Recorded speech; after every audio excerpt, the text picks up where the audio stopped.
Pemirsa, Tia Aristia yang belum lama ini ditemui tim Gosport di Stadion Utama Gelora Bung Karno mengaku makin gemar berolahraga.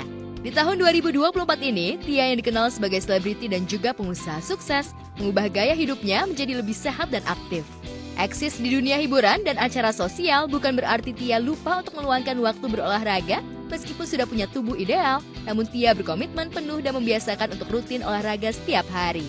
Seiring bertambahnya usia, pasti tuh stamina kita, organ-organ kita, semuanya tuh kan akan kayak pelan-pelan tuh turun kalau kita nggak jaga, dimulai dari makanan. Waktu itu aku udah jaga makanan sampai turun 26 kilo, alhamdulillah, jalan sehat 45 menit.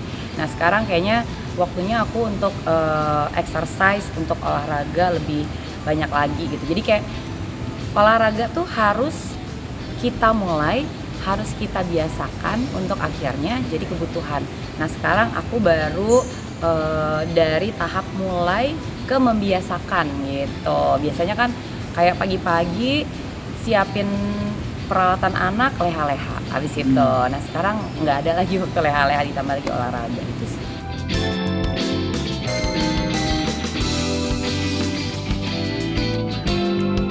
Tia menyadari pentingnya menjaga tubuh dan pikiran yang sehat untuk mencapai kesuksesan yang berkelanjutan. Salah satu langkah besar yang diambil oleh Tia adalah dengan memulai rutinitas olahraga lari. Tia pun membentuk kelompok lari bersama teman-teman selebriti lainnya yang juga memiliki minat yang sama dalam menjalani gaya hidup sehat. Lantas adakah tantangan tersendiri yang dihadapi Tia saat menggeluti olahraga lari? Kesulitannya adalah kalau aku kan mulai start lari ya. Nah lari itu orang-orang yang endurance-nya tuh belum bagus, belum terbiasa, heart rate-nya itu cenderung tinggi.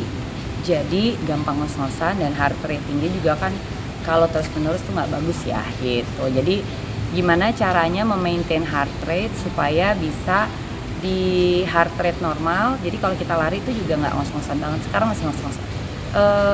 Memotivasi diri aku sendiri untuk tetap sehat. Ya alhamdulillah kalau bisa menginfluence orang-orang untuk hidup lebih sehat. Kayak waktu kemarin pas aku obesitas, berat badan aku tuh hampir 85 kilo kan. Aku turun sampai 26 kilo. Nah ternyata banyak banget yang termotivasi untuk oh bisa ya, bisa, ternyata nggak susah gitu asal kita mau dan kita konsisten. Jadi kayak mudah-mudahan aku bisa menginfluence orang-orang lari tuh nggak susah ya, cuman lari aja, cuman minimal kita harus latihan, jangan apa namanya kayak memaksakan diri.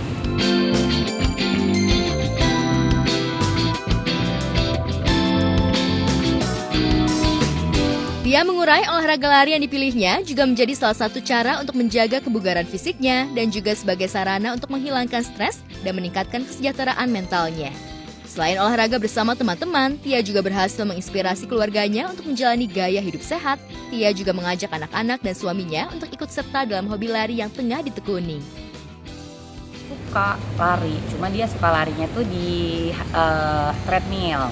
Nah sekarang dia mulai ikut lari, tapi walaupun jadwal kita beda, dia lebih suka lari sore, kalau aku lebih suka lari pagi, karena buat aku kalau lari sore bikin makin segar, susah tidur, jadi kayak sampai malam tuh aku segar terus. Aku kan termasuk yang energinya alhamdulillah harus segera disalurkan ya. Makanya olahraga ini adalah salah satu sarana aku buat nyalurin energi. Kalau suamiku senangnya olahraga sore, aku pagi.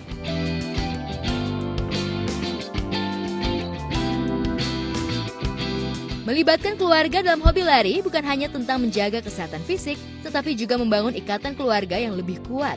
Namun rupanya bukan hanya hobi lari yang ditularkan Tia juga berhasil menurunkan bakat taekwondo pada putranya Kanaka. Diketahui Kanaka telah beberapa kali mengikuti kejuaraan taekwondo, bahkan sampai ke tingkat internasional. Dalam waktu dekat, Kanaka tengah dipersiapkan oleh Tia untuk mengikuti kejuaraan di Korea. Persiapan ini tentu memerlukan dedikasi dan perhatian khusus dari sang ibu. Lantas persiapan apa saja yang disiapkan Tia jelang sang putra mengikuti kompetisi taekwondo di Korea bulan Juli mendatang? Kanaka, kemarin itu kan qadarullah pertandingan taekwondo di Singapura itu gagal karena dia sakit kan. Tapi insya Allah kita udah punya planning lagi di bulan Juli akan ada pertandingan di Korea. Jadi kita ngejar stamina Kanaka. Aku masukin lari juga sama Coach Omar.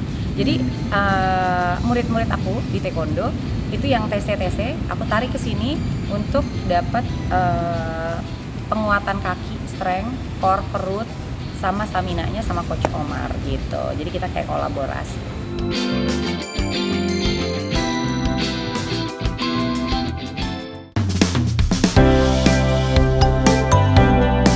Sementara itu, X Factor Indonesia sudah memasuki babak bootcamp. Para peserta yang lolos audisi dan berhasil melaju ke babak bootcamp harus kembali melalui tahapan yang tidak mudah.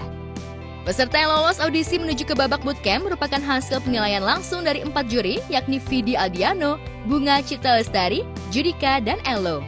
Para kontestan terbagi dalam kategori, yakni pria, male, wanita, female, dan grup.